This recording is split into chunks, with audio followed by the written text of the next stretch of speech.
Alrighty, welcome everybody to our Milestone review sessions. And today we're going to be looking at the personal finance unit. And remember, the one thing about these units and our review for the Milestone is that, we can't fit everything into just a few different videos. So instead, what these are intended to do is to just give you those important parts, the major aspects of each unit, and so that you'll know exactly kind of what you definitely need to be hitting home on. But of course, you can be studying and working on your own, and I highly recommend that you do. In fact, make sure if you haven't already to download this app, the GCEE Economics Test Prep app. You'll just Google or excuse me, you just search for GCEE and you'll can find that not only for Apple but Samsung as well. It is a wonderful resource. It's completely, totally, 100% absolutely free. And then the best part is that there are a ton of questions written by people that know the milestone that are in this milestone prep or test prep app, and it's really quick. You can just check it out. You'll be well worth your time. Also, there is the review website. I've got that link there on the classroom, and it's sitting there for you. Again, more information, some slides, review stuff, study guides.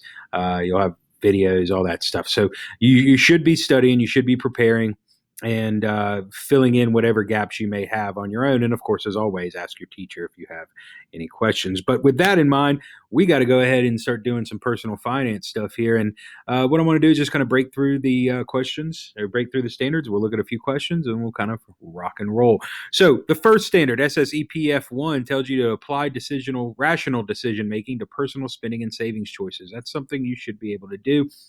And you should notice that right offhand, the things that are going to be kind of big time there are the rational decision making as well as the budget.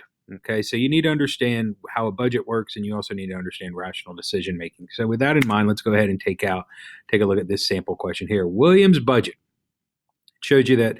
Now, I included this question as a sample question because I want you to have in your brain a breakdown of what a typical budget may look like. Now, this is William's budget. William is giving 50% to savings, 30% he's allotting for spending money, 10% for charity, and 10% that he can put into his new computer fund. And the beautiful thing about this is that this can always change. This could be Johnny's budget, and he's actually putting 50% towards rent, 30% towards car payment, 10% towards cell phone, 10% towards spending money, whatever the case is. But this is what we may typically see, something similar to like this on the actual milestone. But the question is, when William got a summer job delivering newspapers, he decided to budget his income. This week, William made $50 at work. According to William's budget, how much money from this week's pay should he put into his new computer fund? And so what we're going to know is he made $50. The new computer fund is 10%. So you need to know that 10% of 50 is $5. So that's going to be your answer. Now, if you're not a math person, don't stress too much because in the 7 years that I have been giving milestones, nobody yet, knock on wood, has yet to ever actually have to use the calculator. So I don't anticipate there being really any math for you on there. However, it is important that you understand what a budget is and making sure you look at those questions. Now, sometimes when we're talking about rational decision making, keeping in mind that when we're talking about rational decision making, we're making decisions based on costs and benefits. Okay, the term costs and benefits is going to come in handy here. Now, this one is a chart in which you're going to have to read, and it looks like a bunch of different types of information: the type of car, the year of the car, the price, the miles on it, safety ratings and review ratings. And so when we look at this particular question, it says you've decided to buy a car. Your main concerns are affordability, low miles, and a newer model year. How much will you need to save or have to save for the car? So we're going to go ahead and figure out which car is the best when it comes to affordability, low miles, and a newer model year. That's going to be the Kia Rio, which means 10,500. You'll see that's the newest car.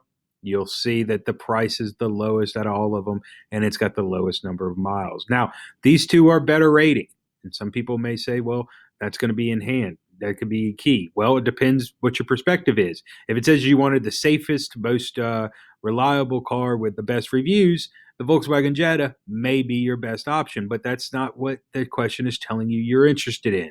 According to this could have 0 stars or 1 star, and you would still be fine with it because you're looking for affordability, low miles, and a newer model year. You're looking at the costs, and then you're looking at what you're getting out of it, your benefits. You're getting a cheap car with low miles and a newer car. That's the benefits as related to the cost.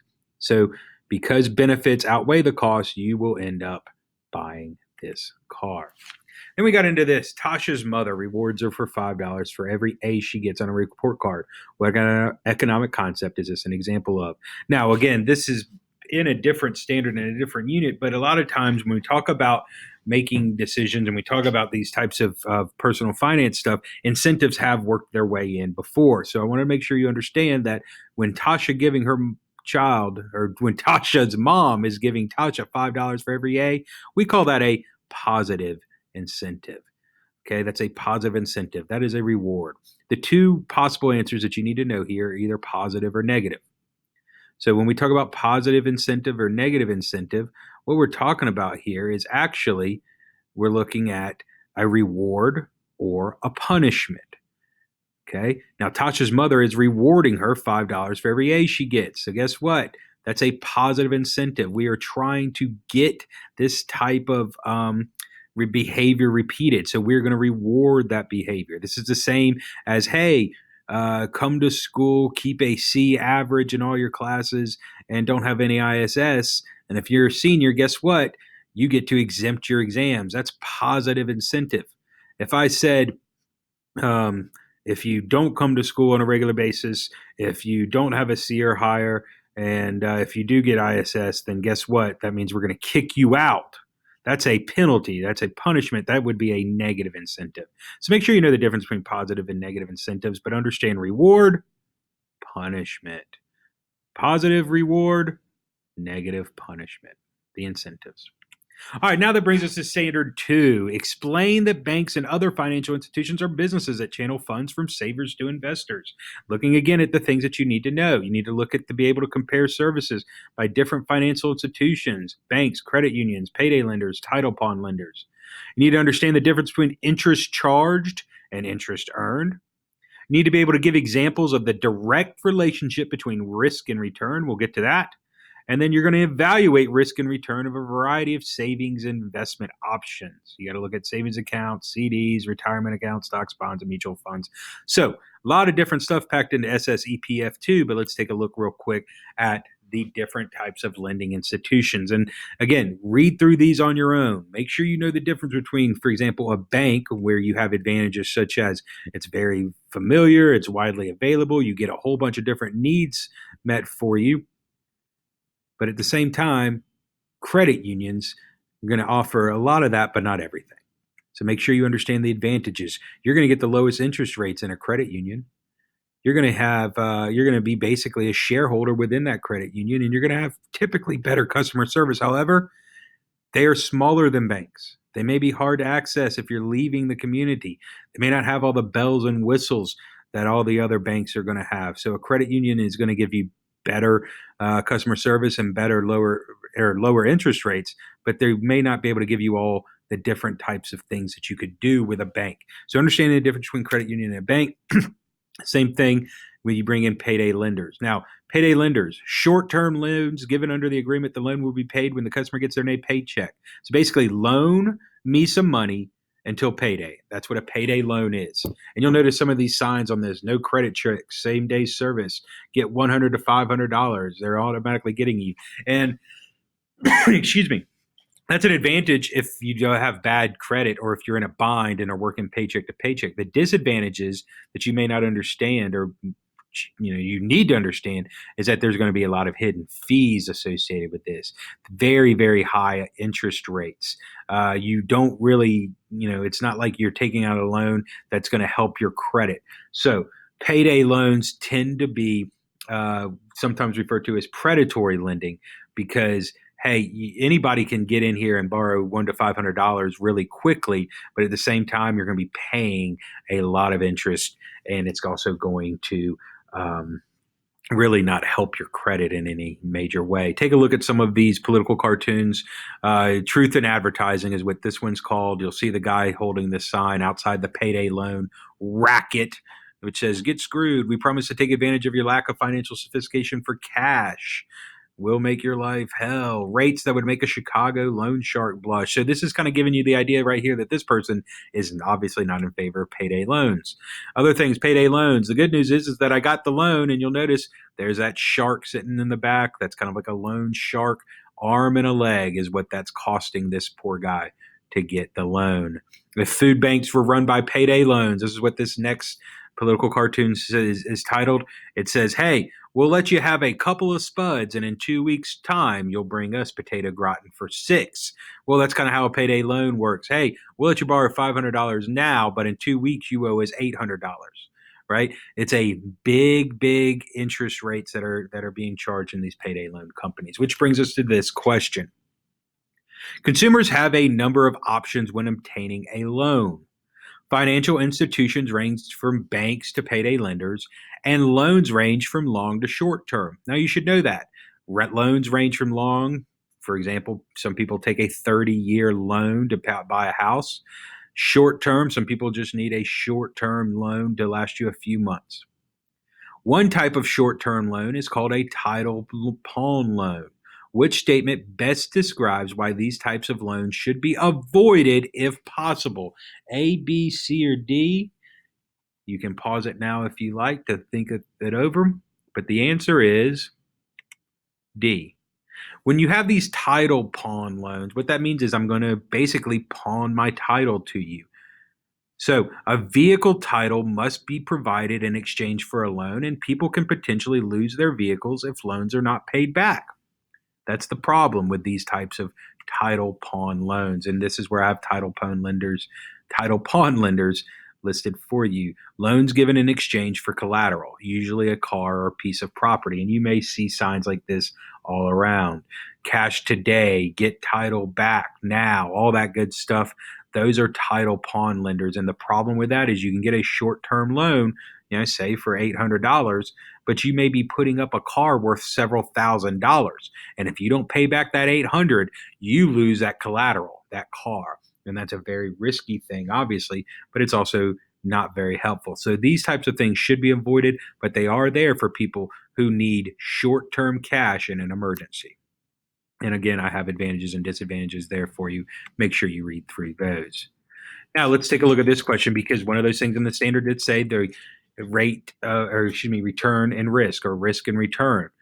Your question is, how is the potential rate of return on investments related to the level of risk? And your answer there is B. Higher risk investments have a higher potential return. High risk investments have a high potential return. That leads us to this idea of risk and return. The relationship between risk and return, guys, the higher the risk, the higher the return. The lower the risk, the lower the return. So let's just say, for example, this last weekend you had that Georgia-Alabama game. Let's say that you wanted to bet $1,000 on either team. It doesn't matter. If you bet your friend $1,000, say on Georgia, then you know what? That's a high risk. You have a chance of losing $1,000, but at the same time, you have a chance to get $1,000. All right, high risk, high return. Now, let's say you and your friend obviously just wanted to make a more friendly bet, and you decided to just bet $1. That's a low risk. All you're losing out on potentially is $1. Whereas with the $1,000 bet, you could have lost 1,000. You're just going to lose $1 here. Low risk. You're only going to get $1 in return, so it's a low return. It's the same concept. The higher the risk, the higher the return. Very basic economic concept you need to know. Now, when it talks about risk and return, and it talks about the different types of lending institutions, make sure you take a look at that chart listed there. High risk, high return. High risk, high return. So we start here with savings account. Very, very low risk. Very, very, very low chance of you losing your money. But of course, savings accounts are not going to give you very much money. Now, at the same time, stocks can be very risky. You can put in all your money at, say 8 o'clock, 9 o'clock in the morning in a stock, and by noon, all of it be gone. It's possible that could happen. It's a very high risk. You lose that money for good. But guess what? You can also get a lot of money really quickly as well playing the stock market. And that's why a lot of people try to do it, because there is a very high return or at least a chance at a very high return. But there's also a very, very high chance that you could lose that money, at least relative to savings accounts and things like this. So make sure you take a look at this chart, seeing which have the higher rates of risk and which have the lower rates of risk, and keeping in mind that risk and return are equal. Now, speaking of that term bonds, if you notice back here, it had stock-based mutual funds, but then we also had bonds and stocks, and keeping the idea in mind that stocks are ways that companies can sell pieces of itself off to people for money, or they can take out a loan, basically. You can buy a bond from a company if it's issuing one, and basically it's just like a savings bond or any other type of government bond that you may already be familiar with, where it's basically an IOU. A company will say, hey, let me borrow this money. Let me borrow $10,000. And then in 10 years, I'll pay you back $50,000. That's a bond. That's how that works. It's basically like an IOU. And a stock is saying, hey, take a piece of my company. And then as the company performs better, you can earn more money. But in either case, this question, what is generally the reason the company to issue bonds? And this could also say, what is the reason for a company to sell stocks? Either one would work here. But your answer, B, it's a way to raise revenue. And there's that term revenue, making sure you understand that's money coming in. Revenue, revenue, money coming in. So that's a way that a company, either by issuing bonds or selling stocks, can have money coming in.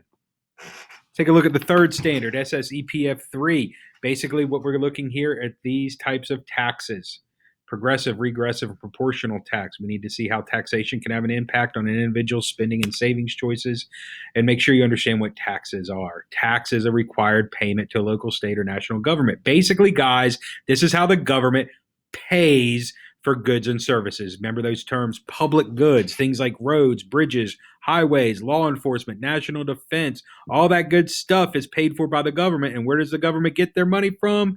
That's right, you, via taxes. And you need to understand the difference in the three types of tax. So, proportional tax, again, I'm not going to read through all this, but make sure you understand that the key word there is portion, or that's the root word. So in a proportional tax, we sometimes call this a flat tax or a fair tax. Everybody, doesn't matter if it's a doctor making $350,000 a year or a nurse paying $50,000 a year, everybody pays the same percentage of their money in tax. In this instance, it's 6%. That's a portion. Everybody pays the same portion. Everybody pays the same percentage. Okay, so that doctor is going to pay 6%, that nurse is going to pay 6%. Doesn't matter how much they earn. That's very different than this one, the progressive tax. Keep that root word in your mind, progress.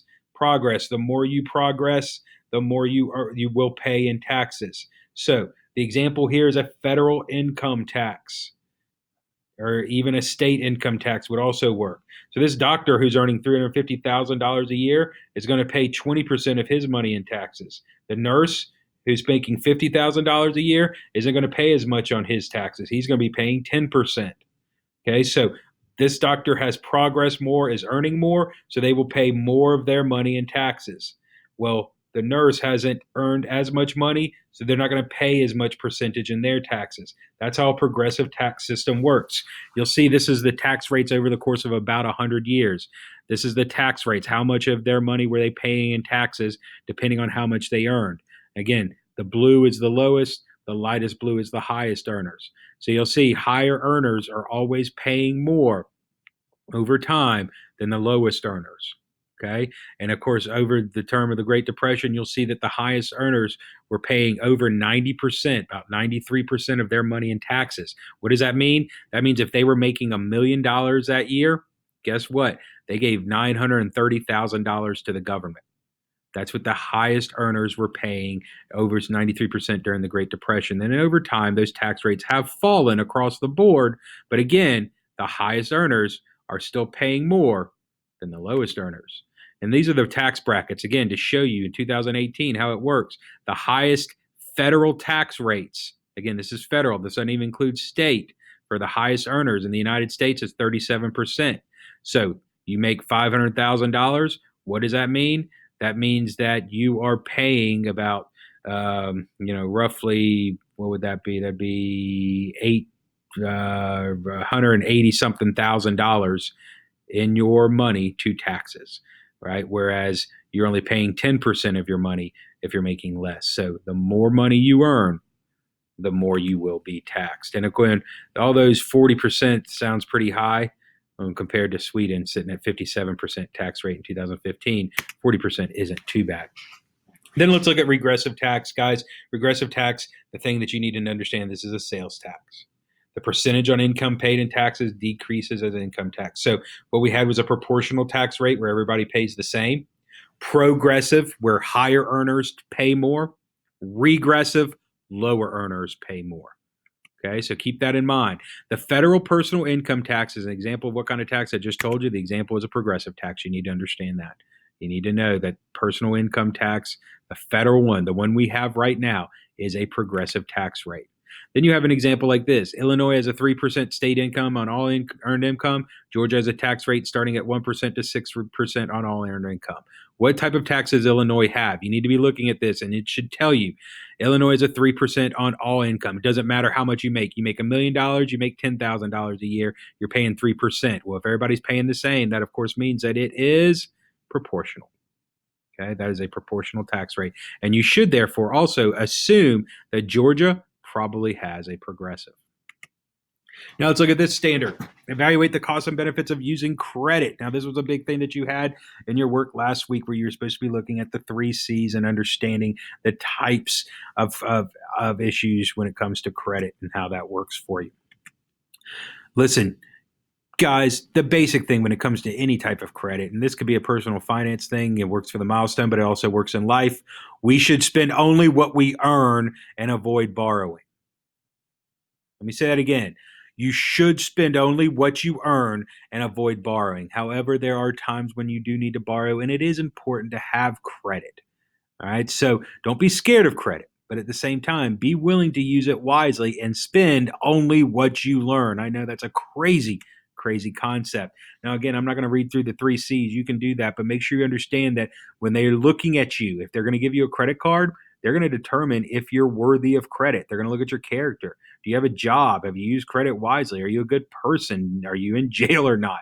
You know, that can affect your credit. Same thing with capacity. How much money are you wanting to borrow? And then compare that to how much money do you earn?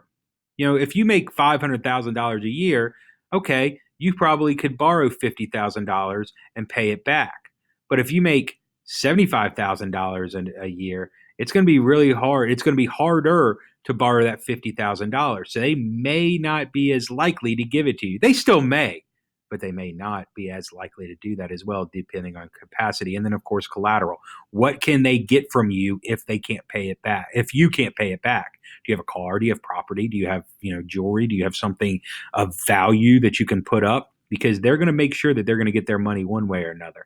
And if you don't have collateral, again, that's going to hurt you in terms of credit. But if you have something that you can put up where they can sell or take from you and get their money back, then they'll do that. Make sure you also take a look at the annual income. That's one of those things, just the idea of how much money you make that comes into it. And then all of this information here in terms of how they get your credit score, you would definitely need to look at that. Different credit scores, by the way, range from 300 to 850. You obviously want to be up here. If you are over here, you're going to get much, much better chance of not only getting credit, but your interest rates are going to be lower. You're not going to pay as much to borrow money as these people over here, because these people are looked at as being a bigger risk. And so they are going to charge you more if you have bad credit. So good thing about keeping good credit is that it actually costs you less over the long term. You will be paying less in terms of things like interest and all that. Now, of course, with this brings up this type of chart, and you had one of these as one of your notes. You need to be able to look at these interest rates and take a look and say, all right, what am I working with here? What do these things mean? Well, you have this bank, Bank B, and Bank C. Bank A, these are their rates if you're going to borrow money for a mortgage. This is if for 5 years, if you're going to borrow a car or borrow money for a car. If you're going to take out a home equity loan, if you're going to get a credit card, these are their interest rates. And the same thing goes for institution B and institution C. Now, what you need to know is which lending institution would be best when buying a house. Well, that means that which is going to be the cheapest when it comes to buying a house. All of these interest rates right here for buying a house are much more than this bad boy right here. So the answer to that one is A. Now, B is going to be the answer for these two. Why? Because when it comes to buying a car, this is the lowest interest rate. When it comes to getting a credit card, this is the lowest interest rate. So again, what you're looking for is which of these charge me the least. Remember, that's what interest is, to borrow money. And for a home, it's this one. And for a car and a credit card, it's institution B, just the lowest interest rates for these lenders. Then, of course, making sure you understand the difference between simple interest and compound interest. Anything having to do with credit and all that is compound. Why? Because they are going to get more money. So what you do with simple interest is we just simply add $50 each time that you're not paying. But what we're doing with compound is not only are we adding $50, but then we multiply it again and get a new number. And then we add that on. Then we multiply that again, get a new number, and add that on. Multiply that again, get that new number, and add that on. So you should see compound interest just means it's not as simple. We're not just simply adding on a small $50 rate or whatever the original interest was. We are adding that interest on to that original price, which is, by the way, called principal. We're adding that on to the principal, and then we're multiplying again. And we take that and add that on again and again and again and again, so that at the end of 4 years, this was $57. At the end of 4 years, this was only $50. So keep that in mind, the difference between simple and compound interest. Now, most of them use compound interest. This is called the APR, or the annual percentage rate. When the interest is compounded frequently, what does that mean? It means the balance grows faster. So you saw that with that. The balance grew faster here than it did here. Even after that second year, we still have $2.50 more than we did here. So that's the answer to that particular question. Now we look at a vehicle loan. Again, same type of thing. What loans would cost the borrower the most amount for the length of the loan? Well, let's look at our APR. Let's look at our interest rates here. And that should jump out at you right away. The answer is loan 3. Not only are they paying a higher interest rate, but look, guys, they're paying for longer. This is 7 years. Of course, they're going to be paying more over the course of that amount of time. Okay, so, but the interest rate should be the big thing there that keys out that for you. When considering credit worthiness, which person is likely to pay the smallest credit card finance charges? And again, that's just interest is what they're talking about. If they all charge the same amount, well, guess who? It shouldn't be James. James pays the minimum. Well, that means he's keeping debt month after month after month. Georgia, who sometimes pays more than the minimum amount, again, keeping debt month after month after month. Mary Lou, who has no debt after each month, and Mark, who for the most part doesn't, but occasionally he may not. Well, guess what? Mary Lou here is going to be rewarded. She pays her credit card off every single month, doesn't have revolving debt. What they're going to do is they're going to give her the lowest interest rates or the lowest finance charges, because guess what? She isn't having to keep any debt.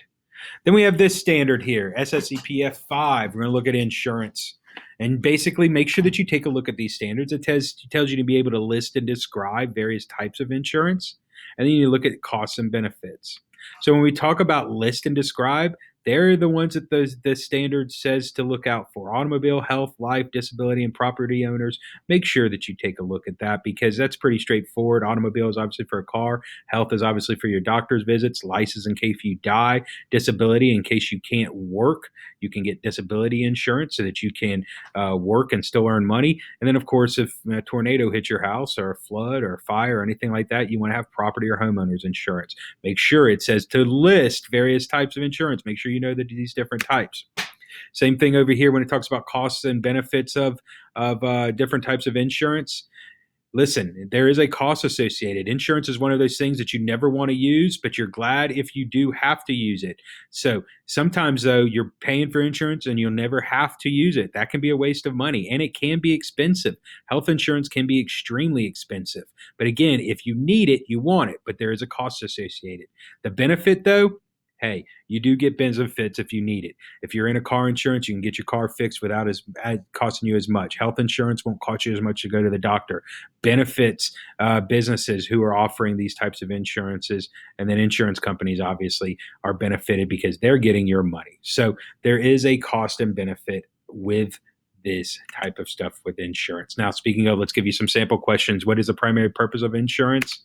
To protect you against a financial loss. That's going to be your answer right there. We want to make sure that if you lose your house, if you lose your car, if you lose your job, if you lose your health, if a loved one loses their life, there is a loss going to be associated with that. Insurance is there to make sure that you can take it. Don't fall for the pay for your mistakes or money away from you or allow things to do what you can't do. No, the basic idea of insurance is that it protects you against a financial loss.